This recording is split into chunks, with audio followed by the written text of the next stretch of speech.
खैर मकदम है आप सभी का ईटीवी उर्दू के इस prime time debate show big bulletin में आपके साथ मैं हूं समीर अब्बास। विदेशी मैदान पर देसी घमासान क्यों? अमेरिका की कैलिफोर्निया यूनिवर्सिटी में जब राहुल गांधी ने अपनी तकरीर शुरू की तो उन्होंने बीजेपी और पीएम मोदी को चुन चुन कर कोसा। देश में दलितों, मुसलमानों और सहाफियों के लिए बढ़ती हिंसा का जिक्र किया और यह भी बताया कि पोलराइजेशन की पॉलिटिक्स कैसे देश को बांटने का काम कर रही है। राहुल ने बीजेपी की आईटी सेल में तैनात 1000 सिपाहियों का भी जिक्र छेड़ा और कहा कि उन्हें पीएम मोदी से उनके बारे में भद्दी चीजें कहने का ठेका मिला हुआ है। राहुल ने ईमानदारी से यह भी माना कि मोदी उनसे काफी अच्छे कम्युनिकेटर हैं और यूपीए 2 के दौरान कांग्रेस का घमंड ही उसे ले डूबा। जवाब में बीजेपी का कहना है कि विदेशी जमीन पर देश का अपमान कर राहुल गांधी ने सरासर गलत किया है और राहुल गांधी ने किसी और पर नहीं, अपनी मां सोनिया गांधी पर घमंडी होने का आरोप लगाया है, क्योंकि 2012 में उनकी पार्टी की बागडोर उन्हीं के हाथों में थी। बड़ा सवाल आज यही कि आखिर देश से बाहर जाकर विदेशी धरती पर इस देसी सियासत का मतलब क्या है और क्या नफरत की सियासत न्यू इंडिया को बांट रही है? इसी पर करेंगे बात अपने तमाम खास मेहमानों से, लेकिन सबसे पहले यह रिपोर्ट।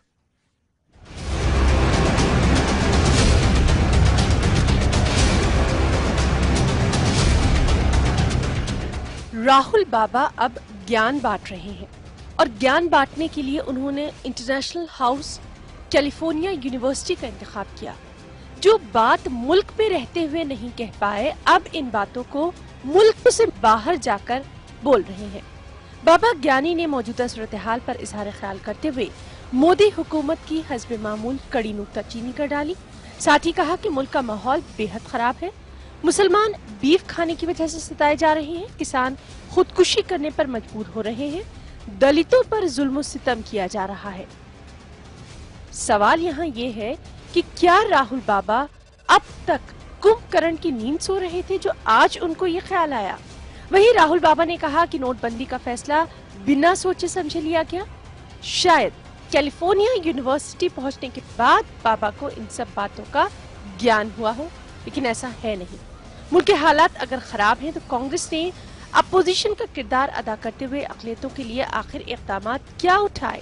मुसलमानों पर बीफ के बहाने जुल्म किया क्या? तब भी कांग्रेस खामोश तमाशाई बनी रही। किसान खुदकुशी करके मरते रहे, लेकिन कांग्रेस किसानों को चारपाई तकसीम करती रही। मुसलमानों को अपना वोट बैंक समझने वाली कांग्रेस मुसलमानों के लिए कितनी फिक्रमंद है, कांग्रेस भी खूब अच्छी तरह समझती है, जानती है। हाँ, ये अहम है कि कांग्रेस अब शायद अपना एहतिसाब कर रही है या फिर शर्मिंदा है। राहुल बाबा ने पार्टी पर भी सवाल उठाते हुए पार्टी के जवाल पर रोशनी डाली। उन्होंने कहा कि 2012 में कांग्रेस मगरूर हो गई थी, घमंडी हो गई थी, लोगों से मिलना जुलना बंद कर दिया गया था, तबादला ख्याल खत्म कर दिया गया था, जिसकी वजह से कांग्रेस को नुकसान उठाना पड़ा। Politics of polarization, which has raised its ugly head in India today. Violence and hatred distract people from the task at hand. Liberal journalists being shot, people being lynched because they are Dalits, Muslims killed on suspicion of eating beef. This is new in India and damages India very badly. वहीं Congress leader Anand Sharma ने कहा कि वज़ीर-ए-आज़म मोदी ने कई मर्तबा मुल्क को बदनाम किया है, राहुल गांधी ने कुछ नया ऐसा नहीं किया जिससे मुल्क को शर्मिंदा होना पड़े। देश का अपमान बाहर की धरती पर अगर किया है किसी व्यक्ति ने, वो श्री नरेंद्र मोदी ने निरंतर किया है, बार बार किया है, एक प्रधानमंत्री के रूप में किया है। क्या ये सच नहीं है कि प्रधानमंत्री बनने के बाद अपनी प्रथम विदेश यात्रा पे उन्होंने कहा था कि मुझसे पहले भारत की छवि एक भ्रष्ट राष्ट्र की थी? ये कहा था या नहीं कहा था? दूसरा, कनाडा में टोरंटो में जब ये गए थे तो श्री नरेंद्र मोदी जी ने क्या कहा था? उन्होंने कहा कि इससे पहले भारत की तस्वीर एक ऐसे देश की थी जो हाथ में कटोरा लिए घूमता था, भीख मांगता घूमता। कैलिफोर्निया यूनिवर्सिटी में राहुल गांधी के खिताब पर मरकजी वजीर स्मृति ईरानी ने अपने खास अंदाज में कहा कि कांग्रेस नायब सदर अब बैनुल-अक़वामी सतह पर अपना दर्द बयान कर रही है। राहुल गांधी जी ने कहा कि साल 2012 में उन्हें इस बात का एहसास हो गया था कि कांग्रेस एरोगेंट हो रही है। इस बात का उल्लेख करना कि श्रीमती गांधी के नेतृत्व में कांग्रेस एरोगेंट हो गई and hence lost the election, अपने आप में एक बहुत बड़ा पॉलिटिकल कन्फेशन है राहुल गांधी जी के माध्यम से। कि आज राहुल गांधी जी ने जब विदेश में कहा कि हिंदुस्तान तो ऐसा ही है, डायनेस्ट्स ही वहां सब कुछ चलाते हैं, शायद वो भूल गए कि आजाद हिंदुस्तान में आज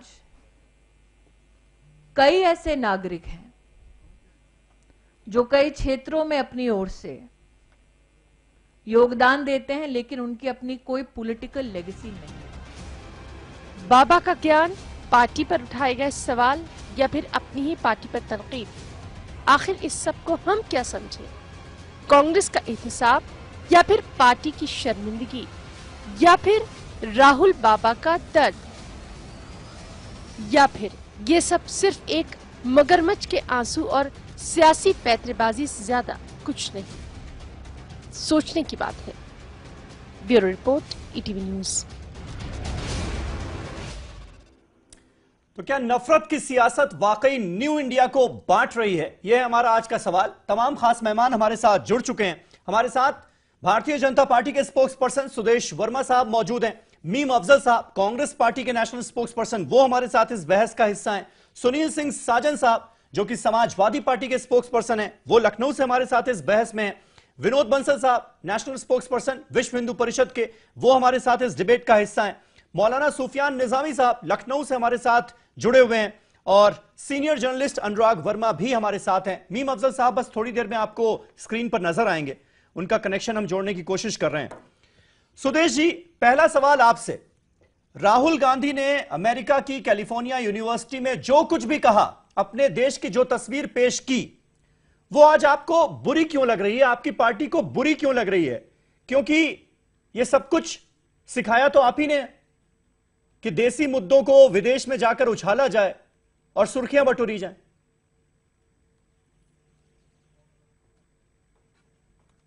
समीर अब्बास साहब, मैं कोशिश करता हूं चीजों को पर्सपेक्टिव में रखने के लिए। आपको याद होगा कि जब सरकार आई थी हमारी, नरेंद्र मोदी जी प्रधानमंत्री बने थे, तो मणिशंकर अय्यर जी जो कांग्रेस के सीनियर लीडर हैं पाकिस्तान गए थे और वहां के एक टेलीविजन इंटरव्यू में कहा था कि भारत पाकिस्तान के रिश्तों को आप अच्छा चाहते हैं तो इन्हें हटाइए और हमें लाइए सत्ता में। हमें लगा कि शायद मणिशंकर अय्यर स्लिप हो गए थे, लेकिन आज राहुल गांधी का बयान जो लोगों के सामने आया, जो कल उन्होंने दिया, उससे लगता है कि कांग्रेस की सोची समझी रणनीति है। अमेरिका में जाके वो ये बताना चाह रहे हैं कि तुम लोग इस सरकार का समर्थन नहीं करो, मैं प्रधानमंत्री का उम्मीदवार हूं और बड़ा नेगेटिव चीज हो रहा है इंडिया में, और आप समर्थन करेंगे तो आप उसके भागीदार होंगे। यूएस में लॉबी कैसे काम करती है आपको पता होना चाहिए।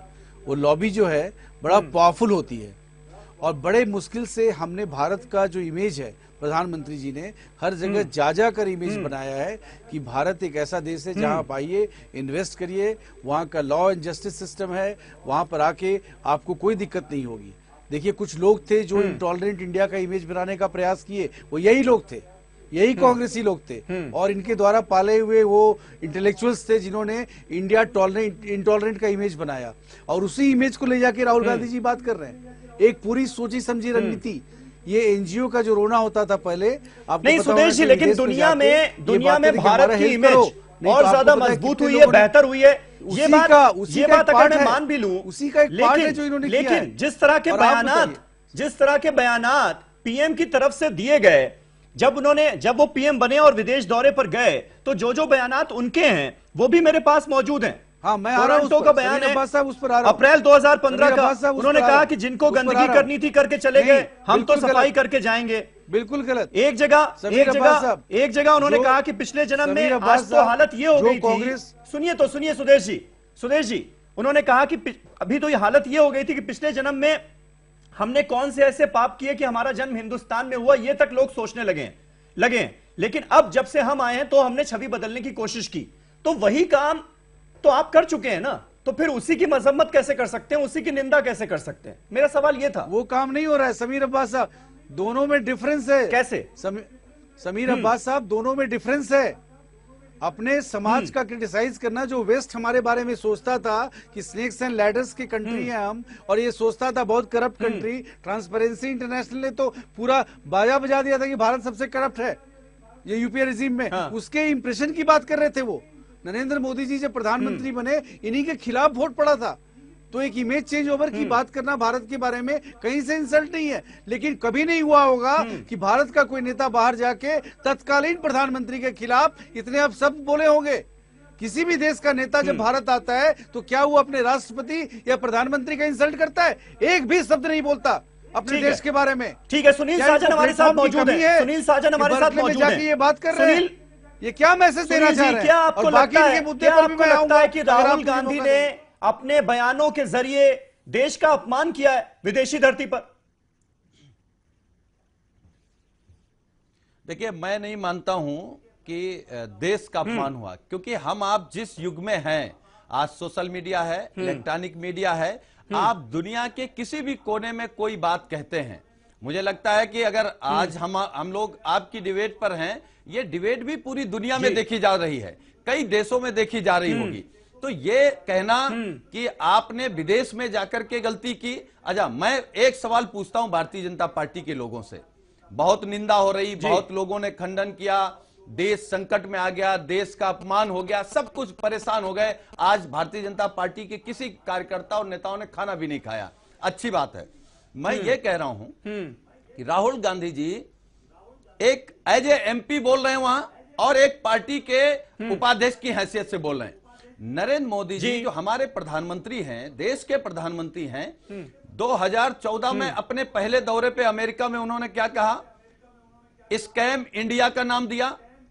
फिर उन्होंने चाइना में क्या कहा कि लोग यहां पैदा होने पर शर्मिंदगी महसूस करते थे।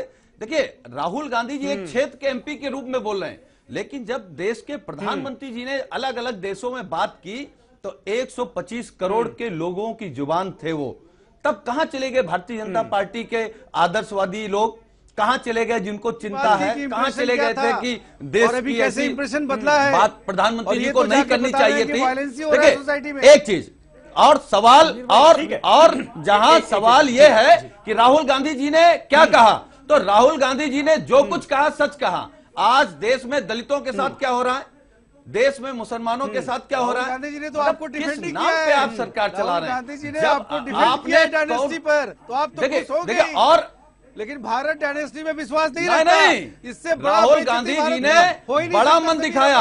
राहुल गांधी जी ने बड़ा मन दिखाया है। राहुल गांधी जी ने कहा है कि प्रधानमंत्री की प्रशंसा की, लेकिन ईमानदारी से स्वीकार भी तो कर लीजिए कि डायनेस्टी हर पार्टी में है। प्रशंसा की है। अगर कोई ईमानदारी से इस बात को एक्सेप्ट कर रहा है तो वो भी आपको मानना चाहिए। ठीक है, ठीक है। मीम अफजल साहब, इससे पहले प्राइम मिनिस्टर ने खुद विदेशी धरती पर क्या बयान दिए हैं हम डिस्कस कर चुके हैं। वही सवाल मैंने सुदेश जी के सामने रखा था, आप थोड़ा देर से जुड़े हमारे साथ। लेकिन मैं आपसे जानना यह चाहता हूं कि बात यही हो रही है कि देश का अपमान कर दिया राहुल गांधी ने। मैं आपसे जानना यह चाह रहा हूं कि राहुल गांधी ने जो कहा कि इस देश में के हालात बहुत ज्यादा खराब हैं, दलितों को की सरेआम लिंचिंग की जा रही है, मुसलमानों को बीफ के शक में पीटा जा रहा है, जो लिबरल पत्रकार हैं उनकी हत्या की जा रही है, कहीं बहुत ज्यादा खतरनाक तस्वीर तो पेश नहीं कर दी विदेश में हिंदुस्तान की राहुल गांधी ने? ये खतरनाक तस्वीर राहुल गांधी ने पेश नहीं की है, ये इंटरनेशनल मीडिया में पहले से छप रहा है। अमेरिका, इंग्लैंड, कनाडा, ब्रिटेन, इन सब मुल्कों के अंदर जो बड़े बड़े अखबारात हैं उन सब ने इन सारे इश्यूज के ऊपर कुछ ना कुछ लिखा है। और देश के लिए जिस किस्म का माहौल आप इल्ज़ाम लगा रहे हैं या ये लोग इल्ज़ाम लगा रहे हैं कि राहुल गांधी की वजह से होगा या हो रहा है, वो ऑलरेडी पहले ही से वहाँ पर है। दुनिया बहुत छोटी हो गई है। मैं सिर्फ इतना कहना चाहता हूँ, और मैं ये चाहूँगा कि बीच में टोका टाकी ना करके ज़रा डिस्कशन को अच्छे ढंग से करें तो ज़्यादा अच्छा होगा। मेरा सिर्फ इतना कहना है कि मैं डिप्लोमेट भी रहा हूँ और मैंने कम से कम 4 मुल्कों के अंदर एम्बेसडरशिप की है। मैं सिर्फ ये कह सकता हूँ एज ए डिप्लोमेट, मैंने जो मेरा अनुभव है कि आज से 10-15 साल पहले तक कोई भी भारत के प्रधानमंत्री कहीं भी बाहर जाते थे, यहाँ तक कि दूसरी पार्टियों के लीडर भी जाते थे, तो अमूमन थोड़ा इस बात से परहेज करते थे कि हम अपने इंटरनल मैटर्स को लेकर के वहाँ एक दूसरे पर टिप्पणी ना करें। इसकी सही मानों में जो इब्तदा की है वो खुद हमारे प्रधानमंत्री मोदी जी ने की है। आपने अभी हवाला दिया, मुझे याद है उन्होंने कहा था कैसे मुल्क में पैदा हो गए, हमको तो ऐसा लगता है शर्म आती है, ये उन्होंने कहा था। देखिए, किसी सरकार की निंदा करना अलग बात है और मुल्क को दांव पे लगाना अलग बात है। यहाँ हमारे विश्व हिंदू परिषद के बहुत ही जिम्मेदार विनोद जी बैठे हुए हैं, ये देश की बहुत बात करते हैं, लेकिन अगर देश की बदनामी कोई प्रधानमंत्री बाहर करें और ये बताएं कि इससे पहले ऐसा लगता था जब हिंदुस्तान से कोई जाता था कि भीख का कटोरा लेकर के आ रहे हैं हिंदुस्तानी, ऐसा एक एवरेज तो मैं ये बताना मतलब सुदेश जी आप मुझे टोके नहीं बिल्कुल। सुदेश जी आपको अपनी जब आपका टाइम है जवाब दीजिए, ये आपकी टेंडेंसी है। मीम अफजल साहब मुझे तो सुन लीजिए सर। मीम अफजल साहब मुझे याद है जब प्रधानमंत्री के ये बयानात आए थे उस वक्त शायद आप ही थे या कांग्रेस पार्टी के दूसरे स्पोक्स पर्सन थे, उन्होंने कहा था कि अब कैसा लगेगा कि अगर कांग्रेस का कोई स्पोक्स पर्सन या कांग्रेस का नेता जाकर नरेंद्र मोदी की बखिया इसी तरह उधेड़े विदेशी धरती पर, तो आज क्या वही काम कर रहे हैं राहुल गांधी क्या? जी देखिए, ये डिप्लोमेटिकली ठीक कर रहे हैं इनके हिसाब से। आपने जो बात कही वो बिल्कुल सही है और ये बात कांग्रेस की तरफ से कही गई थी, लेकिन एक बात समझ लीजिए जी, प्रधानमंत्री जब बोलते हैं तो वो कहां बोल रहे थे? एक पब्लिक मीटिंग के अंदर जिसके अंदर सारे हिंदुस्तानी थे और वो वहां पर खड़े होकर के पूरी सियासत कर रहे थे। राहुल गांधी एक इंटेलेक्चुअल बहस में गए थे। जो लोग पढ़े लिखे वो समझते हैं कि जब आप किसी इंटेलेक्चुअल बहस में जाते हैं, देखिए उनकी 18 मिनट की तो तकरीर है, सुन लीजिए 18 मिनट की तकरीर है और 19 मिनट का उनके ऊपर क्वेश्चन आंसर्स के जरिए से जो सवाल पूछे गए हैं वो पूछे और इन्होंने जाके इमेज को और जब सवाल पूछे जाते हैं इसका मौका मोदी जी से सवाल पूछने का आज तक किसी को नहीं मिला दूसरे मुल्क।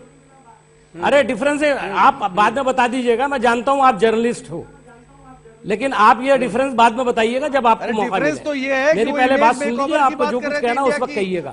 ये हाथ उठा के जल्दी से कंप्लीट करें सर। टाकी करते हैं, इससे आपका कोई कदर नहीं बढ़ता है। बता दूं आपको, अगर 10 इंसिडेंट्स होते हैं तो उससे भारत वायलेंट नहीं होता है, ये भारत की तासीर नहीं है। अरे आप अपने वक्त पे जवाब दीजिएगा, इत्तेफाक नहीं रखेगा। ठीक है सुदेश जी, एक एक करके भारत की तासीर वो है जो आप लोग दिल्ली में कर रहे हैं, बोला क्या अपने बारे में जाके बोलो ऐसा। अरे एक एक करके सुदेश जी, जो आप कर रहे हो लोग, अरे आपने तो दंगा करा के लोगों को मारा है, हिंदू मुसलमान को बांटा है, पार्टीशन कराया है देश का। ये नेहरू प्रधानमंत्री बने, ये कल्चर है भारत का। बात करते हैं जो आपकी सरकार के बाद रोजाना पोलराइजेशन की बातें करते हो, ये भारत की तासीर है।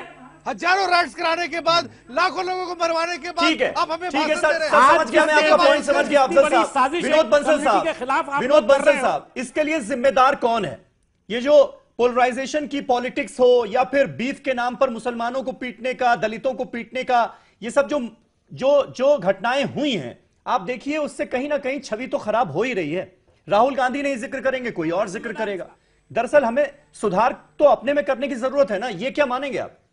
समीर भाई, एक तो आपको ये देखना पड़ेगा कि परिप्रेक्ष्य क्या था। बेसिकली राहुल गांधी जी एक ऐसे नेता हैं जिनको कि देश में कोई नहीं सुनता। अगर देश में सुनने के लिए कोई खड़े भी होते हैं किसी मंच पे तो लोग हंसते हैं एक्चुअली।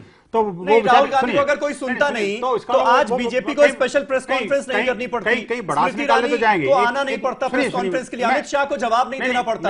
अगर इतना ही नॉन सीरियसली आप लोग लेते हैं? नहीं, मैं नहीं लेता जी, मैं तो बहुत सीरियसली लेता हूँ। देखिए एक बड़ी अपोजिशन के लीडर नहीं है भाई, लेकिन कम से कम अपोजिशन पार्टी के बड़े नेता तो हैं। लेकिन मैं एक बात कहना चाहता हूँ, देखिए दूसरी बात एक और भी है इसमें कि अभी तक अफजल साहब अब सुन लीजिए, विनोद जी को सुन लीजिए। अफजल साहब, मैं चुप था, आपने कहा था आप बोलना मत, बीच में बिल्कुल एक शब्द नहीं बोला है तब से। आप सुनिए मेरी बात को। मैं कह रहा हूं कि देखिए आज पता लगा है वास्तव में कि ये चीन के राजदूत से चुपके कैसे मिल के आए थे, क्यों मिल के आए थे। आखिरकार वो जो चीन का एजेंडा था ना जी, वो आज अमेरिका में जाकर उन्होंने पूरा किया है। अच्छा, ऐसा मेरा मानना है। देखिए एक और बात बताऊं समीर भाई, इन्होंने आज इंदिरा गांधी का जिक्र किया, कि इंदिरा गांधी की शहादत हुई, ये हुआ वो हुआ, लेकिन फिरोज खान की बात नहीं करी। आखिरकार दादा को भूल गए और दादी याद आ गई उनको। क्यों भाई, दादा को क्यों नहीं याद किया उन्होंने? मैं मतलब कहना क्या चाह रहे हैं इसके आप? मैं ये कहना चाहता हूँ, आखिरकार वो सच्चाई को ये कांग्रेस जानबूझ के झुठलाना चाहती है। और एक और बात भी है, उसके बारे में आप क्या कहेंगे? क्यों मिले हैं वो? अरे यार देखो, सुनते नहीं यार, से क्या लेना देना है? मीम अफजल साहब, देखो आप दूसरों को उपदेश देते हो हमेशा, लेकिन खुद अपने ऊपर लागू नहीं करते। ये बड़ा दुर्भाग्यपूर्ण बात है। लेकिन मैं समझ सकता हूं आपका जो डायनेस्टी है वो खत्म हो गई, निश्चित रूप से जो आपका शासन था वो छिन्न भिन्न हो गया, इसकी वजह से आपकी पीड़ा लाजमी है, मैं समझ सकता हूं। लेकिन कम से कम दूसरों को सुनना तो पड़ेगा ना जी। आपने जब मेरे से प्रश्न किया तो मैं जवाब भी तो दूंगा आपको। आपने देखिए, बात यह है कि कहां पर क्या कहना चाहिए, ये बेचारे राहुल गांधी को नहीं पता। समीर भाई देखो, जो कागज फट रहा, जो लिख के दिया किसी ने, वही तो देख के पड़ेगा आदमी, और इससे ज्यादा कैसे जा सकता है? इसके बाद पूरा क्वेश्चन आंसर सेशन भी हुआ ना, उसमें वो खुद से बोल रहे हैं, वो सब पढ़ के बोले, वो सब नहीं सवालों के जवाब वो खुद से नहीं, वो तो पता है ना, पूरा नहीं देखा। मैं एक और बात कर रहा हूँ, देखिए बात, अरे क्वेश्चन नहीं, अरे भाई समीर अब्बास, अरे मुझे बताइए कि कहना क्या चाह रहे हैं आप इसके जरिए, ये तो बताइए। वो चाहे पढ़ के बोल रहे थे या अपने से बोल रहे थे, कहना क्या चाह रहे हैं? मैं ये कहना चाहता हूं कि अमेर विदेश की धरती पर बैठ करके अगर लीडर ऑफ अपोजिशन कोई विपक्ष का नेता जाकर के ऐसा बोलता है कि भाई भारत में सो रहा है, भारत में सो रहा है, मैं कहता हूं उन्होंने देखिए, अगर 3 मुसलमान, अगर किसी ने मान लो किसी तरह से उनकी हत्या हो गई, मैं कहता हूं अभी तक तो प्रूव नहीं हुआ, लेकिन अगर ऐसा हुआ भी है तो उनको ये नहीं पता लगा कि आखिरकार उसके पीछे सैकड़ों गौ भक्तों की हत्या हुई, आखिरकार सैकड़ों गौ भक्तों को और पुलिस वालों को और जो सिक्योरिटी फोर्सेस के जवान थे उनको मारा गया, उन्हीं गौ हत्यारों ने मारा। उसके बारे में क्यों नहीं जिक्र करते वो? कांग्रेस के राज्य में अब ये गांधी जी की बात करते हैं, बार बार गांधी चिल्लाते हैं, गांधी जी का नाम लेकर के इन्होंने हमेशा से बेचा है, लेकिन गांधी जी की एक बात को स्वीकार नहीं किया इन्होंने। मौलाना सुफियान निजामी, क्या बढ़ा चढ़ाकर पेश किया गया क्या चीजों को, क्या लगता है? आज आप बेच रहे हैं, गांधी के हत्यारे लोग आजकल बेच रहे हैं गांधी जी को। ठीक है, हम बेचने का काम नहीं करते, प्लीज कम से कम ऐसे वक्त निकल जाएगा। मैं सारे मेहमानों को मुझे शामिल करने दीजिए प्लीज, दरख्वास्त है आपसे। एक्स डिप्लोमेट बोल रहा है और इस तरह की भाषा बोल रहा है। विनोद जी प्लीज समझिए। मौलाना सुफियान निजामी, क्या बढ़ा चढ़ाकर पेश किया गया? मैं बात करता हूं समीर भाई, देखिए बहुत सीधी सी बात है कि जब घर में लड़ाई होती है, घर में झगड़ा होता है, तो एक हद तक उसकी आवाज बाहर नहीं जाती है। लेकिन अगर घर में रोज झगड़ा हो, रोज फसाद हो, रोज मारपीट होने लगे, तो एक वक्त आता है कि जब पड़ोसियों तक उसकी आवाज जाती है। और ये आवाज उसी वक्त पहुंच चुकी थी जब न्यूयॉर्क टाइम ने, वाशिंगटन पोस्ट ने बीफ और गाय को लेकर जो मुसलमानों पर अत्याचार और जो जुल्म हो रहे थे उसकी बड़ी खूबसूरत निशानदेही की थी। उस वक्त चाहे विनोद बंसल साहब हो या हमारे बीजेपी के प्रवक्ता हो, उस वक्त इनको कहीं से ये नजर नहीं आया था कि इस मुल्क की छवि खराब हो रही है और जो गौ भक्त हैं उनको रोकने के लिए तैयार नहीं हुए थे। अब सुन लीजिए, बहुत थोड़ा सा पेशेंस रखिए, सुनने का भी मादा पैदा कीजिए अपने अंदर, आप अपनी बारी में बोलिएगा। मैं सिर्फ ये कहना चाहता हूं कि देखिए ये शुरुआत कहां से हुई। अभी मीम अफजल साहब ने और बाकी लोगों ने बड़ी अच्छी खूबसूरत निशानदेही की है कि 15 अप्रैल को जब आप जनूबी कोरिया की जो सोल एक राजधानी है वहां पर वजीर आजम साहब ने बड़ा लंबा चौड़ा भाषण दिया था और उसमें इस बात को वाजे किया था कि पहले लोग शर्म से कहते नहीं थे, शर्म करते थे कि हम हिंदुस्तान में पैदा हुए। चलिए वो बात हो गई, लेकिन सवाल इस बात का है कि अभी 1 महीना पहले न्यूयॉर्क टाइम ने हमारे सूबे के वजीर आला के बारे में एक बड़ी खतरनाक बात लिखी।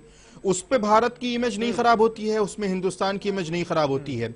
आप रोजाना मुसलमानों पर जुल्म करते हैं और वो खबर पूरे हिंदुस्तान नहीं बल्कि इंटरनेशनल पैमाने पर पूरे मुल्क में बाहर आती है, उसमें आपकी निशानदेही और आपकी इमेज खराब नहीं होती है। किस तरह की बात कर रहे हैं समीर अब्बास? और आप सुन लीजिए किस तरह की बात कर रहे हैं आप? किसने मुसलमानों को जुल्म किया है?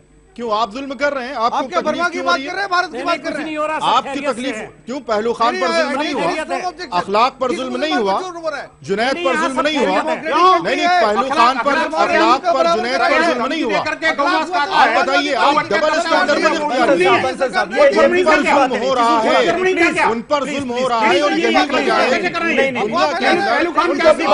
जब आप बोल रहे थे वो तो नहीं भी बोल रहे थे, हो सकता है बहुत सारी आपकी बातें भी उनको गलत लग रही है। कि आप हिंदुस्तान में जो कुछ करेंगे उसकी खबर बाहर नहीं जाएगी। आज खत का जमाना नहीं है, खतों किताबत का जमाना नहीं है, जवाब दे दीजिएगा। आज सोशल मीडिया का जमाना है, आज व्हाट्सएप का जमाना है। अनुराग वर्मा जी से आप कैसे देखते हैं आपके जुल्म की? मान लीजिए पीएम ने जो विदेशी धरती पर जो बातें कही वो गलत थी, उसे कांग्रेस पार्टी ने मुद्दा बनाया, लेकिन अब विदेशी धरती पर जाकर उसी भाषा में जवाब देना एक तरह से, क्या ये ठीक है? देखिए, अगर जो मैं शुरू से कहना चाह रहा हूं, जैसे जितने भी लोग इस दोनों इंस्टेंसेस को कंपेयर कर रहे हैं, उसमें समीर भाई एक चीज है, एक थोड़ा सा इसमें दृष्टिकोण को बदलने की जरूरत है। हम इन दोनों इंस्टेंसेस को कंपेयर या एक तरह से नहीं देख सकते। हाँ। जो प्रधानमंत्री ने जितने भी भाषण दिए हैं बाहर जाके, वो मोस्टली जो है इंडियंस को उन्होंने एड्रेस किया है। नंबर एक, उन्होंने ये नहीं कहा आज हो रहा है, उन्होंने कहा ऐसा था, लेकिन अब माहौल बदल रहा है, मैं बदलाव ला रहा हूं, अब तुम आओ, अब देखो किस तरह का चेंज आ रहा है। ये वो पॉजिटिविटी फैलाने की कोशिश कर रहे थे। यहां पे जो राहुल गांधी जी का स्टेटमेंट है, ये उससे कंपेयर नहीं किया जा सकता। वो ये कह रहे हैं जाके कि भाई यहां नहीं आओ, यहां तो ऐसा हो रहा है। दोनों में फर्क है। उस समय देखिए, हर जगह कोई भी देश हो, हम हो, आप हो, अमेरिका हो, इंग्लैंड हो, जापान हो, कोई भी देश हो, हर जगह ऐसा बिल्कुल नहीं कहा। सुधार की गुंजाइश होती है, आप भी यार ट्वीट कर रहे हो मेरे भाई, गुंजाइश होती है। मैं आपसे ये उम्मीद नहीं करता। एक मिनट, कमाल है, कमाल है। को भी बोलने नहीं देंगे। अफजल साहब, आप वैसे अपने आप को डिप्लोमेट कहते हैं। अफजल साहब कंप्लीट तो कर ले, अभी तो पूरी बात ही नहीं हुई उनकी। अच्छा, बढ़िया। हाँ, जी। आप जो है दोनों इंस्टेंसेस को कंपेयर एक तो नहीं कर सकते हैं। अच्छा, हर देश में सुधार की गुंजाइश होती है। आपके पास अगर 100 इन्वेस्टर आए, मान लीजिए बाहर से 100 इन्वेस्टर आपके आ रहे हैं, आपके प्रोसेसेस में बड़ा देश है, बहुत सारे उसके जो कॉम्प्लिकेशंस हैं, उसमें से हो सकता है कि 90 लोग नाराज होकर यहां से वापस चले गए और 10 लोग ही आए हों। तो उन 90 लोगों के लिए यह मैसेज हो सकता है कि जी अब हमारे यहां सुधार आ रहा है, अब आप आएंगे तो एक अच्छा माहौल मिलेगा, अच्छा लॉ एंड ऑर्डर की सिचुएशन मिलेगी, अच्छे कानून मिलेंगे, अच्छी व्यवस्था मिलेगी, आप आके हमारे यहाँ बिजनेस कर सकते हैं, हमारे से संबंध बना सकते हैं, व्यापारिक संबंध बना सकते हैं, टूरिस्ट आ सकते हैं, जो भी चीजें हैं। लेकिन यहां पे क्या कहा गया कि जो लोग आ रहे हो भाई वो अब मत आना। ये दोनों को देखने के नजरिए में फर्क है।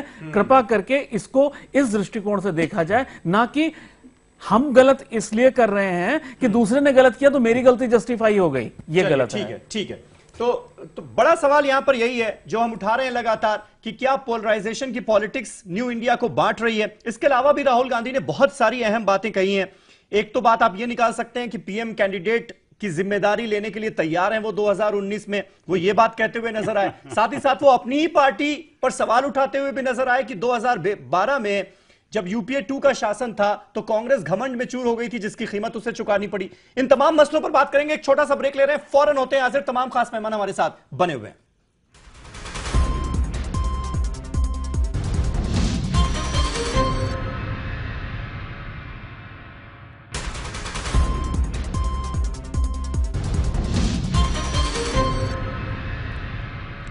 तो विदेशी धरती पर देसी सियासत का मतलब क्या है, ये हमारा आज का सवाल। तमाम खास मेहमान हमारे साथ बने हुए हैं। सुदेश वर्मा जी, एक बड़ा सवाल जो राहुल गांधी कैलिफोर्निया में उठाते हुए नजर आए वो था आपकी पार्टी की आईटी सेल से जुड़ा हुआ।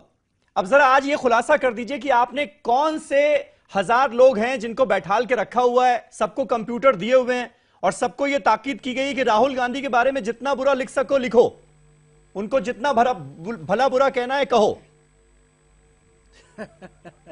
समीर अब्बास साहब जी, अंग्रेजी में एक टर्म है, हिंदी में क्या बोलेंगे, उर्दू में क्या बोलेंगे, पैरानोइया।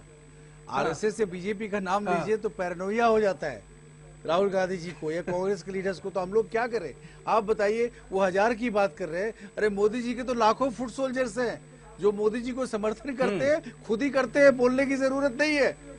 नहीं तो आपको क्या लगता है ट्रोलिंग वगैरह क्या हम लोग सपोर्ट करेंगे? आरएसएस चीफ ने भी बोला आज कि नहीं, ट्रोलिंग सही चीज नहीं है। अरे भाई, मोदी जी अपने काम के कारण पॉपुलर हो रहे हैं। कौन से वो 1000 कार्यकर्ता आपने डिस्कवर कर लिए? यही सब देखिए समझ में नहीं आता। हल्की बात है, राजनीति में ना हल्की बात है। आप ऐसा काम करिए कि लोग आपके साथ खुद ही आ जाएंगे।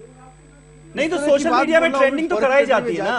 अगर लोग ये तो पता ही है सबको। जब पीएम का वो स्टेटमेंट आया था तो कांग्रेस पार्टी की तरफ से वो हैशटैग चला, पीएम इंसल्ट्स इंडिया। आज हमने देखा, आज चला राहुल इंसल्ट्स इंडिया। तो ये ट्रोलिंग तो होती है ना कहीं उसके पीछे तो पूरा हाथ रहता ही है। आप बताइए, जो भी सोशल मीडिया से लिंक है, उनको पता है कि लोग सेल्फ प्रोपेल्ड हैं। मोदी जी तो बहुत पहले रिकॉग्नाइज किए थे पावर ऑफ सोशल मीडिया, जब वो बोलते थे कैसे कैसे लोग एक्सप्रेशन दे रहे हैं जो पहले कभी नहीं आता था। तो इस एक्सप्रेशन को तो आपको अप्रिशिएट करना चाहिए कि लोग अपने आप उसको सुधरिए। अच्छा चलिए, मुझे सुदेश जी ये बता दीजिए, लोग अप्रिशिएट करेंगे। आप ये मानेंगे कि राहुल गांधी ने जो कहा ईमानदारी से कहा? थोड़ी ने बोला कि राहुल गांधी ने 1000 लोगों को लगा दिया है मोदी जी को। सुदेश जी, उन्होंने सीधे सीधे तारीफ की प्रधानमंत्री नरेंद्र मोदी की कि वो मुझसे अच्छे कम्युनिकेटर हैं। मानेंगे आप ईमानदारी से बोल रहे थे वो? ये तो मान लीजिए, उसके लिए धन्यवाद दीजिए। देखिए ईमानदारी तो दिखाई उन्होंने अपने कम्युनिकेशन स्किल को सुधारने का प्रयास करना चाहिए, लेकिन दूसरी तरफ उन्होंने बड़े चालाकी से अपने करप्शन के लीगेसी को खत्म कर दिया। निजामी साहब ये बोल के सिर्फ ये बोल के कि एरोगेंट थे इसलिए हार गए। अरे नहीं भाई, करप्ट भी थे आप इसलिए हारे। 12 लाख करोड़ का गबन किया इसीलिए हारे। इसको थोड़ी ना आप हटा सकते हैं। एरोगेंस आया पावर का, लेकिन आपने करप्शन किया जिसके खिलाफ लोगों ने आपके खिलाफ वोट किया। ठीक है, मीम अफजल साहब इस पर जवाब दे दीजिए। जो बात सुदेश जी जिसका जिक्र कर रहे हैं, और राहुल गांधी ने क्या एक तरह से कांग्रेस पार्टी की भत पिटवाई वहां पर कैलिफोर्निया में, यह कहकर कि भाई घमंड में चूर हो गई थी कांग्रेस पार्टी, इसलिए अंजाम ऐसा हुआ। स्मृति ईरानी आज कह रही थी कि इससे बड़ा पॉलिटिकल एक्सेप्टेंस कुछ नहीं हो सकता, जैसा यह बयान है, और वो सोनिया गांधी के नेतृत्व पर ही सवाल उठा रहे हैं। देखिए, सबसे पहले तो मैं सुदेश जी का जवाब दे दूं। उन्होंने कहा जी कि उन्होंने ऐसा कह के करप्शन को साइड में कर दिया और ये बता दिया कि हम लोग एरोगेंट हो गए थे इसलिए सरकार चली गई, और 12 लाख का हमने घपला किया। अभी थोड़ी देर पहले इनके एक प्रवक्ता संबित पात्रा कह रहे थे 15 लाख करोड़ रुपए। 12 लाख। उसके अलावा इन्हीं के प्रवक्ता बोलते हैं गैर मुल्कों के अंदर 70 लाख करोड़ रुपया है। इनसे पूछिए जरा, इनसे पूछिए। सुदेश जी, मैं बोला था आपके बीच में क्या? तो उन्होंने क्या कहा? 70 लाख करोड़ रुपया। गबन आप करेंगे तो आप सब मिला लीजिए। इनसे पूछिए, बाहर से 70 लाख करोड़ की बजाय, हाँ, अगर आप वक्ती फौरन जवाब दे रहे हैं तो फिर आप ही जवाब दे लीजिए, मैं नहीं बोलता हूं, मुझे कोई बहुत शौक नहीं है बोलने का। अगर आपको एक तरफा डिबेट करनी है तो कर लीजिए, आप बड़े आराम से करिए जनाब, इनसे ही पूछ लीजिए, मेरा ख्याल है। जी नहीं, बोलिए, आप बोलिए। अरे आप नाराज मत होइए, आप तो। मैं सिर्फ ये पूछ रहा हूं कि 70 लाख करोड़ रुपए में से 70 रुपए भी आए बाहर से। 12 लाख करोड़ का हमने घपला किया, हमें कितने लोगों को गिरफ्तार किया? कहां वो पैसा है हमारे पास? क्यों नहीं बरामद करते आप लोग? अरे 3 साल से आपकी सरकार है, आपने कहा था हम 100 दिन के अंदर सब कर देंगे। ठीक, आप बड़े साथी आपने कहा था महंगाई हम जो है वो 100 दिन में कम कर देंगे। हमने और आप पता है आपको, आपने 1% महंगाई भत्ता सरकारी मुलाजमीन का बढ़ा के ये एक्सेप्ट कर लिया कि आपने महंगाई बढ़ाई है। गलत था, ये आपका एतराफ है। दिया सरकार के लिए हमने कितना कमाया आपको पता है। कमाया ना, आपने बरामद नहीं किया ना पैसा, वो मैं पूछ रहा हूं बरामद क्यों नहीं करते? आपने कमाया, सर बरामद आप बताइए ना, कहाँ रखे हैं? गायब आपने किया, चोरी आपने किया, छुपा दिया आपने, और हमें बोल रहे हैं पकड़ो पकड़ो। अरे जीडीपी 2% नीचे गिर गया, ये आपकी कमाई है। चलिए ठीक है, अरे देश की कमाई है ये। मेरे सवाल का जवाब दे दीजिए। जीडीपी आपका 2% गिर गया, एक दूसरे पर आरोप करने लगे। करप्शन को छोड़ दीजिएगा, किस तरह का घमंड था जिसका जिक्र कर रहे हैं राहुल गांधी? सर ये तो बता दीजिए। मतलब करप्शन बोलते हैं मीम अफजल साहब, डिमोनेटाइजेशन का बड़ा फायदा हुआ है। मुझे तो ऐसा लगता है समीर भाई, ये जो राहुल गांधी जी ने जो स्टेटमेंट दिया है, प्रधानमंत्री का सपना देखते हुए ये वो दिवास्वप्न में खो गए थे कहीं, और उन्होंने ये सोचा कि ये मैं वास्तव में अमेरिका में ना होकर के भारत के वोटरों को एड्रेस कर रहा हूं, तो शायद वो आगे जाकर के मुझे वोट दे देंगे। ये कहीं ना कहीं मतलब गलतफहमी हुई है, होता है कभी कभी। देखिए ये बात कोई नॉर्मल सी बात है, ऐसे लोगों के साथ होना लाजिमी है। जब यहाँ पर जो किसी कॉलेज में जब ये आपको LSR में जब लेक्चर देने गए थे तो वहाँ खड़े होते हैं मोदी मोदी मोदी होना शुरू हो गया, बिल्कुल समझ में नहीं आया आखिरकार हो क्या गया। तो ये वहां पर भी जब लेक्चर देते देते कैलिफोर्निया में, शायद ये भूल गए कि मैं कैलिफोर्निया में खड़ा हूँ। मुझे लगा कि उनको लगा कि ये मैं बिल्कुल वोटरों के सामने ही खड़ा हूं, और जो वोटर जो मैं कहूंगा वो सब मान लेंगे। तो उन्होंने जो कुछ गाली देनी थी देखिए, कभी अब मुझे ही चुनो, मुझे वोट डालो, ये उनका भाव था बेसिकली। तो ठीक है सुनील साजन, क्या लगता है आपको ये राहुल गांधी का ये जो बयान था, खासतौर पर सिख विरोधी दंगों को लेकर जो उन्होंने बयान दिया है, कि 1984 में इंदिरा गांधी की हत्या के बाद जो दंगे हुए उसमें न्याय का जो लोग इंतजार कर रहे हैं, जो लोग जस्टिस के इंतजार में हैं, मैं उन लोगों के साथ हूं और किसी भी तरह के वायलेंस का मैं विरोध करता हूं। वाह भाई वाह। आपको लगता है ये सजा तो दिलानी ये बहादुरी दिखाने वाला स्टेटमेंट है? सजा तो आज तक दिलानी पाए उन सारे जिन्होंने घर जलाए थे। ठीक है, विनोद जी ने दो तीन चीजें बहुत अच्छी कही। अब उन्होंने कहा कहीं किन परिस्थितियों में कहीं वो आज डिबेट हो रही, जैसे उन्होंने ये कहा कि मुझसे बेहतर वक्ता हमारे देश के प्रधानमंत्री जी हैं। उन्होंने ये स्वीकार किया विदेश में भी बैठ के कि हमसे बेहतर वो अच्छा बोल लेते हैं, जनता को गुमराह कर लेते हैं, सपने दिखा लेते हैं और उसके बाद फिर जनता के विदेश घूमकर जनता के बीच आ जाते हैं। उन्होंने जब दलित की बात की, मुसलमान की बात की और भारत की स्थिति की बात की, आखिर भारत कहां पर खड़ा है, उन्होंने नोटबंदी की बात की। आज भारतीय जनता पार्टी का कोई नेता बताएगा, आरबीआई ने रिपोर्ट दे दी कि 99% पैसा आ गया और नोटबंदी के बाद बिना सोचे समझे जीएसटी आपने लागू कर दी।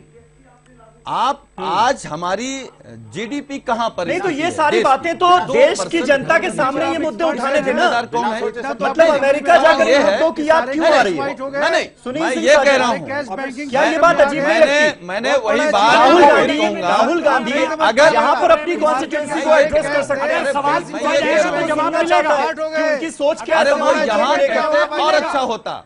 मैं कह रहा हूं कि अगर वो यहाँ बोलते तो और अच्छा होता, लेकिन अगर उन्होंने अमेरिका में भी बोला, वहां बोलने के बाद आज देश में बहस हो रही, इस बात की चर्चा हो रही है। कम से कम उन्होंने देश के प्रधानमंत्री नरेंद्र मोदी जी की तरह से अपमान नहीं कराया इस देश का। उन्होंने कहा कि लोग कह रहे हैं कि देश के प्रधानमंत्री ने चाइना में कहा कि लोग जब भारत में पैदा होते थे तो अपने आप को दुर्भाग्यपूर्ण महसूस करते थे। कांग्रेस की सरकार गई, नरेंद्र मोदी जी प्रधानमंत्री बने तो पूरी दुनिया के लोग हिंदुस्तान में पैदा होने के लिए सौभाग्य समझने लगे। अरे कौन इस देश को किस दिशा में ले जाना चाहते हो? देश से आपने रोजगार की बात कही थी, आपने बिजली की बात कही थी, आपने भ्रष्टाचार के खिलाफ बात कही थी, आप काले धन की आपने बात कही थी, आप सीमा को सुरक्षित करने की बात कही थी। जब सब जगह से फेल हो गए तो गाय गोबर पे आ गए। अब कहां की बात कहां करने लगे? अरे आप देश को किस दिशा में ले जाना चाहते हैं? देश ने बड़े मन से आपको जिताया था, कह रहे हैं कि बड़ी बड़े आपको उम्मीद की थी, आप देश को उनकी कहां ले बात जा पर रहे हैं? यहाँ पर लोग ज्यादा तवज्जो नहीं देते। जो उन्होंने ट्रोलिंग आर्मी की बात की है कि 1000 लोग कंप्यूटर पर बैठाकर मुझे ट्रोल किया जाता है, आपके संघ प्रमुख जो हैं मोहन भागवत साहब, उनको स्टेटमेंट देना पड़ा कि संघ जो है वो इस तरह की ट्रोलिंग के साथ नहीं खड़ा है। हम इंटरनेट पर जो ट्रोलिंग की जाती है उसका विरोध करते हैं। नहीं, तो कहीं ना कहीं असर तो हो रहा है ना राहुल गांधी के बयान का। ना, ये जवाब आ रहे हैं ये जो अब तक नहीं आए थे। ये समझते आपने गलतफहमी आपकी भी। कैसे बताइए ना मुझे। संघ प्रमुख ने कभी भी राहुल गांधी की किसी बात का जवाब देने का मतलब ही नहीं। आज ही का उनका स्टेटमेंट है। आज का स्टेटमेंट नहीं है, वो तो कल कहा था उन्होंने। आज का स्टेटमेंट है उनका। अरे नहीं, राहुल गांधी के बयान के बाद का स्टेटमेंट है। नहीं, राहुल गांधी जी के बयान पर प्रधानमंत्री नहीं बोलते भैया, संघ प्रमुख कहां बोलेंगे यार? कैसी बात कर रहे हो? मतलब प्रधानमंत्री से ऊपर दर्जा है संघ प्रमुख का? मतलब ही नहीं है बोलने का। प्रधानमंत्री को गाइड करते हैं क्या संघ प्रमुख? देखिए संघ प्रमुख ने कभी भी किसी पॉलिटिकल स्टेटमेंट का कभी कोई ये वो खंडन मंडन नहीं किया कभी। और नहीं उनको उन सब चीजों से लेने देना। वो तो एक जनरल बात कर रहे हैं। कोई जो ट्रोलिंग होती है, जो करते हैं, जो ऊट पटांग बोलते हैं, बकते हैं, गालियां देते हैं, अब सोशल मीडिया बीजेपी के आईटी सेल की तरफ नहीं है। नहीं, बात सबके लिए, बात किसी के नहीं, एक की नहीं बात नहीं हो रही। देखिए जो गलत है वो गलत है। संघ इस बात को जानता है कि गलत क्या है और सही क्या है। ठीक है, हम सच्चाई के साथ खड़े होते हैं हमेशा। ठीक है, उन्होंने जो बात कही आज आपने बताया, वो ये भी कहा कि ये भारत में रहने वाले जितने भी लोग हैं वो सब उनके पूर्वज हिंदू हैं। ये साफ है, उसमें क्लियर बात। पहले का इसमें कोई पहले भी कहा था, नहीं आज भी, कल भी कहा। अनुराग वर्मा साहब, लेकिन असर दिखा गंगा विदेश की धरती से जब राहुल गांधी का इतना कसा कड़ा बयान आया तो असर तो दिखा यहाँ पर। क्या यही चाहते थे राहुल गांधी? क्या मजाक करवा रहे हो? ठीक है अनुराग वर्मा जी, यही चाहते थे क्या राहुल गांधी? देखिए राहुल गांधी के अगर हम पिछले कुछ सालों से, जब से वो थोड़ा सा एक्टिव हुए हैं सोनिया जी की थोड़ा सा नेपथ्य में जाने के बाद से, तो राहुल गांधी की जो भी एक्टिविटीज होती है उसके पीछे बहुत वेल प्लान्ड कुछ हो ऐसा दिखता जरा कम है। लेकिन हाँ, रादर मुझे ये लगता है कि वो लोग जो प्लान करके करते हैं उसका उल्टा हो जाता है शायद। तो मुझे लगता नहीं है कि वो इतना ज्यादा सोचा समझा ये मूव होगा। लेकिन इसका जो भी मूव था, शायद इसका जो रिएक्शन हुआ इंडिया में वो शायद ये लोग नहीं चाहते होंगे। इस टाइप का रिएक्शन, जिस तरह से बीजेपी ने इसको ट्विस्ट कर दिया, इतना तो सोच के शायद उन्होंने नहीं बोला होगा। और इसको बड़ा मुद्दा भाजपा ने ज्यादा बना दिया बनिस्बत ये शायद इतना बड़ा मुद्दा ना होता अगर भाजपा इस तरह से प्रेस कॉन्फ्रेंसेस करके इसको इस तरह ना उछाल रही होती और इसको टर्न इस तरह से नहीं कर रही होती, तो शायद इतना बड़ा मुद्दा होता भी। छोटी सी बात है मेरे को, मैं ये कहना चाहता हूँ, इन्होंने कहा सोनिया गांधी के नेपथ्य में उन्होंने कहा, मुझे एक बात ध्यान आई, देखिए भारत से कई लोग ऐसे जो अमीर लोग होते हैं अपने बच्चों को विदेशों में इसलिए भेज देते हैं क्योंकि यहाँ पर जो ना वो उनका काम जमता नहीं है या उनको लोग परेशान कर, उनकी वजह से लोग परेशान हो जाते हैं, तो विदेश भेज दो भैया, विदेश में पढ़ के आ जाएगा। मुझे लगता है सोनिया जी को भी समझ में आने लगा यार कि यहाँ ठीक नहीं है, उसको वहीं भेज दो, ज्यादा ठीक है, कुछ बोलबाला है कम से कम। अच्छा ठीक है भीम अफजल साहब, एक अहम सवाल मुझे लगता है रह जाएगा डायनेस्टी पॉलिटिक्स को लेकर, जो राहुल गांधी ने बात कही है कि ये देश तो ऐसा ही चलता है। उन्होंने एग्जांपल्स दे डाले, अखिलेश यादव से लेके स्टालिन से लेके यहां तक कि अभिषेक बच्चन तक का एग्जाम्पल दे डाला कि भाई ये तो ऐसा ही है, यानी नेता का बेटा तो नेता ही होगा। क्या ऐसा ही चलता है क्या देश? इन्होंने तो ऐसे चलाया, क्या करें? उन्होंने कहा अगर ऐसा चलता है तो उन्होंने नहीं कहा कि हर आदमी ऐसा ही है। वहां पर भारत के अंदर उन्होंने जो जो मिसालें दी वो गलत तो नहीं है, और भारतीय जनता पार्टी के नाम नहीं गिनवाए, उन्होंने थोड़ी सी कमी कर दी, वरना वो बता सकते थे कि इनके यहाँ रिश्तेदारी चलती है, बहुत सारे लोग हैं, नाम ले सकता हूँ मैं, कम से कम 10, 12, 15 तो होंगे ही होंगे। तो मैं सिर्फ ये कहना चाहता हूँ कि दूसरी बात मैं और कहना चाहता हूँ, ये जो आप जो लोग कभी कभी बहस ना सुनिए मेरी बात, मैं सिर्फ ये कह रहा हूँ कि ये जो कहते हैं कि नेता का बेटा नेता नहीं हो सकता, क्यों नहीं हो सकता? जब वकील का बेटा वकील हो सकता, देखिए डिपेंड करता है कि उसके अंदर काबिलियत कितनी है, बुनियादी चीजें इंसान की परफॉर्मेंस और उसकी काबिलियत, अगर वो अच्छा है तो चलेगा, नहीं तो नहीं चलेगा। और ये तो चुनाव का मामला है, पब्लिक चुनती है, जो आदमी अच्छा नहीं है, ऐसे बहुत सारे मैं नेताओं को जानता हूँ भाई, मेरे भी 30 साल हो गए सियासत में, न जाने कितने ऐसे नेताओं को जानता है जिन्होंने बेटों को अपने आगे बढ़ाया, लेकिन वो नहीं आगे बढ़ सके क्योंकि उनके अंदर टैलेंट नहीं था, उनके अंदर सलाहियत नहीं थी। तो ये कोई ये जो कहना कि नेता का बेटा नेता नहीं हो सकता, क्यों नहीं हो सकता भाई?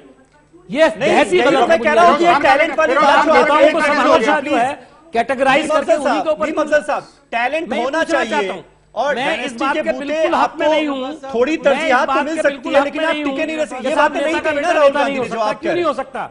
ये सुदेश वर्मा का एग्जांपल्स गिना दी और कहा देश तो ऐसे ही चल रहा है, तो आप उसको बनने नहीं देंगे क्या? ये विनोद बंसल साहब का बेटा कल पॉलिटिक्स में आ जाए और राज्यसभा का या लोकसभा का मेंबर बन जाए, आप उसे रोक लोगे क्या?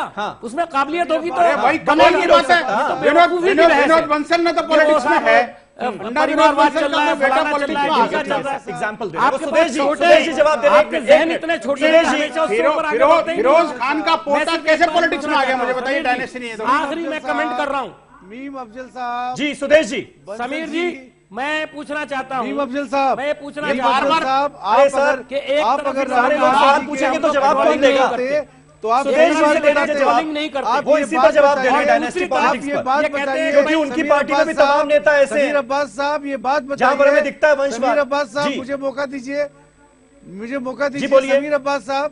समीर अब्बास साहब एक बात बताइए आप कि पूरे देश में डायनेस्टी रिजेक्ट हो रहा है। अब मैं आपको नहीं राहुल गांधी जी को ये एक्सेप्ट करना चाहिए कि लोग डायनेस्टी के खिलाफ है। राहुल गांधी जी अगर पॉलिटिकल स्टेट्समैन होते, अच्छे नेता होंगे तो उनको लोग वोट करेंगे। इस बात के लिए कहा जाता है कि राहुल गांधी के खिलाफ बात करिए, लेकिन कांग्रेस पर जो वर्चस्व है यही कहा जाता है कि राहुल गांधी के खिलाफ बात करिए। आप भी ट्रोलिंग कर रहे हो, बीजेपी में आपसे बड़ा कोई ट्रोलिंग करने वाला नहीं है। नरेंद्र मोदी किसी डायनेस्टी के हैं? आपकी बहस राहुल गांधी से शुरू होती है, अमित शाह किसी डायनेस्टी के हैं? उसकी कोई अहमियत नहीं है, और दूसरी तरफ आप कहते हो अरे राहुल गांधी जो है उनकी कोई अहमियत नहीं है, और दूसरी तरफ रोज उनका अगर गांधी फैमिली को खुदा ने आप लोगों का रोजा जो खुलता है वो राहुल गांधी के नाम से खुलता है, की तरह गिर जाएगी। अरे आपका फर्ज जो खुलता है बोलने का, जो हमारा किसी परिवार से लेना देना नहीं है। बीजेपी रहेगी, इंडिविजुअल नहीं रहेगा, फिर भी बीजेपी रहेगी। आपके बहुत सारे परिवार हैं। राजस्थान में किसका परिवार है? और कांग्रेस में राजस्थान में किसका परिवार है? को समर्थन भी दे रहे हैं। राजस्थान में किसका परिवार है?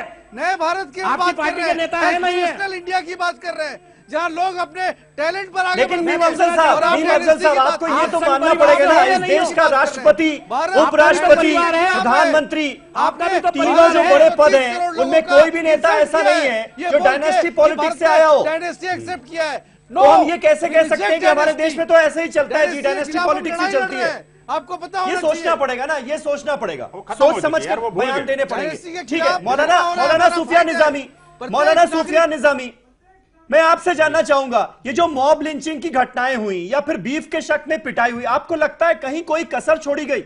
इस देश में उन मुद्दों पर डिस्कशन में कोई कसर छोड़ी गई या कार्रवाई में कोई कमी रही, या पुलिस और प्रशासन ठीक ढंग से कार्रवाई करे, इसका दबाव मीडिया की तरफ से जो पड़ना चाहिए वो नहीं पड़ा? क्या कहीं से भी आपको ऐसा लगता है? अरे इन्होंने तो चैलेंज दे करके बी पार्टियां की हैं, उस पर कोई नहीं बोलेगा। सुन लीजिए भाई, एक मिनट विनोद भाई, जी बहुत कम बचा है, सुन लीजिए जी। देखिए समीर भाई, मीडिया ने तो बहुत अच्छी तरीके से अपना रोल अदा किया है, लेकिन मैं फिर भी कहना चाहता हूं कि सरकार इसमें साफ नियत से और साफ गोई से उसने काम नहीं किया है। अगर किया होता तो भी एक हफ्ते पहले सुप्रीम कोर्ट ने जो नोडल ऑफिसर बनाने की बात कही है वो सुप्रीम कोर्ट की जरूरत ना पड़ती, सरकार अपने स्तर से खुद कर लेती। सवाल इस बात का है कि वजीर आजम कहते तो बहुत कुछ हैं, लेकिन उनके लोग करते कितना हैं, ये एक बड़ा सवाल हमारे करते सामने क्या है? करते देख लिए ना आपने, सरेआम भी पार्टियां करते हैं। ये है जो बच्चे जो है बड़ों से सीखते हैं, हमारी तहजीब ये है कि बच्चे जो है बड़ों से सीखते हैं। जब बड़े इस तरीके की बात करेंगे तो बच्चे जाहिर है कि वो इस तरीके की बात करेंगे। और अगर विनोद बंसल साहब आपने अपने लोगों को समझाया होता तो आज पूरी दुनिया में हिंदुस्तान की तस्वीर न जाती। आज आपको टीवी चैनल पर बैठकर हमसे बहस न करनी पड़ती। और आज जो देशभक्ति का आप लिबादा ओढ़े हुए ना, वो देशभक्ति का लिबादा हिंदुस्तान की पूरी दुनिया देख रही है और हिंदुस्तान की पूरी आवाम देख रही है कि आप कहते क्या है और आप करते क्या है। हमेशा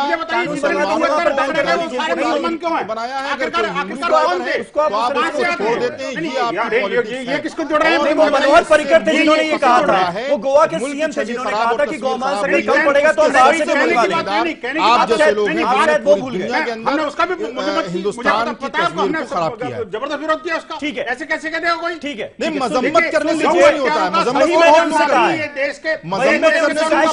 मजम्मत बहुत कुछ लोग करते हैं, लेकिन आपने क्यों किया साहब?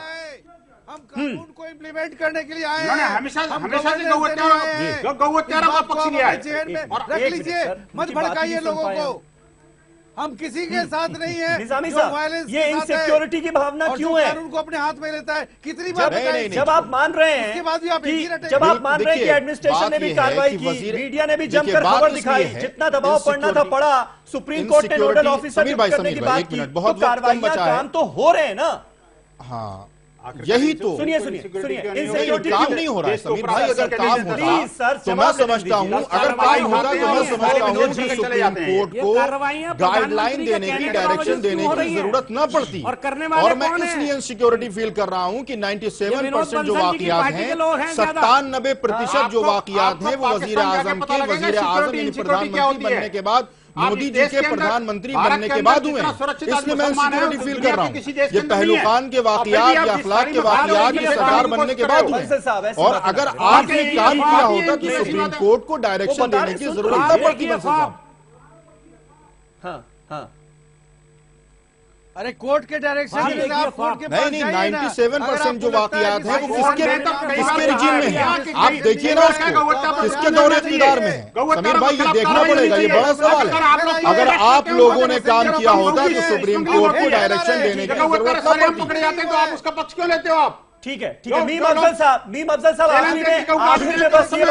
आखिर में बस ये बता दीजिए कि राहुल गांधी के इन तमाम स्टेटमेंट्स के बाद चिल्लाने से हकीकत नहीं छुपती है विनोद जी, चिल्लाने से हकीकत नहीं छुपती है। हुआ था तो हमारी सरकार नहीं थी वहाँ। देश की छवि जो है विदेशों में अच्छी हुई है या खराब हुई है?